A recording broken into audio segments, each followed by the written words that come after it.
यह केवल एक नदी की कहानी नहीं है। यह भक्ति की पराकाष्ठा, तपस्या की शक्ति और मोक्ष की महागाथा है।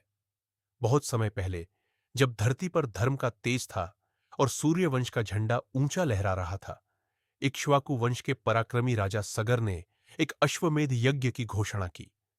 यज्ञ का पवित्र घोड़ा छोड़ा गया, लेकिन स्वर्ग के सिंहासन पर बैठे इंद्र भयभीत हो उठे। यदि सगर का यज्ञ पूर्ण हो गया, तो क्या मेरा सिंहासन सुरक्षित रहेगा? ईर्ष्या की अग्नि में जलते हुए इंद्र ने वह घोड़ा चुराकर उसे एक शांत, तप में लीन ऋषि महर्षि कपिल के आश्रम में छिपा दिया।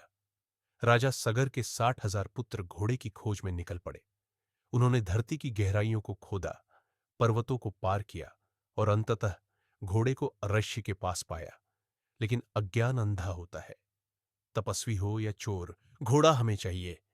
उन्होंने अर्षि की समाधि को भंग कर दिया और तभी महर्षि कपिल ने अपनी आंखें खोली।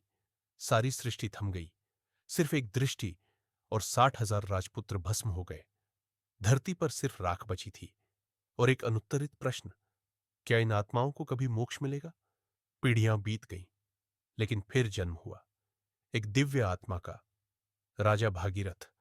उन्होंने प्रण लिया, मैं अपने पूर्वजों को मुक्ति दिलाऊंगा।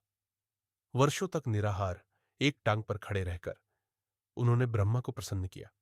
ब्रह्मा बोले, गंगा को भेजूंगा, पर वह वेग से गिरेगी और पृथ्वी सह नहीं पाएगी।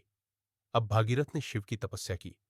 गंगा नीलवर्णा, चंचला, प्रचंड धरती पर उतरने को तैयार थी, लेकिन तभी शिव प्रकट हुए, त्रिनेत्रधारी, भूतनाथ, महादेव।